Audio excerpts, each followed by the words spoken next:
Ilang beses ko na nga itong pinaghimay ng malunggay at syempre sa una talagang tatanggihan kasi nanunood lang siya ng tablet niya dyan sa kama at nakahiga pa nga. Tanghali nga yan at halos wala nang ginagawa kaya imbis na mahiga-higa at lagi na lang mag-tablet, ayan maghimay na lang ng malunggay. At dahil nga deaf si Akila, visual learner talaga siya. Kung anong nakikita niya ay gagayahin lang niya.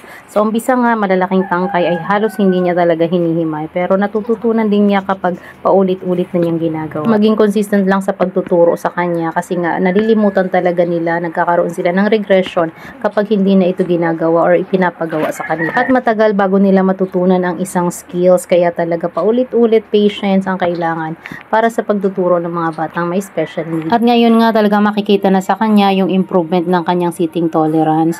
Nauupo na siya dito halos ng 20 minutes. 20 minutes kami halos na naghimay at hindi siya tumayo. After nyan medyo napagod na nga kaya humiga na rin siya.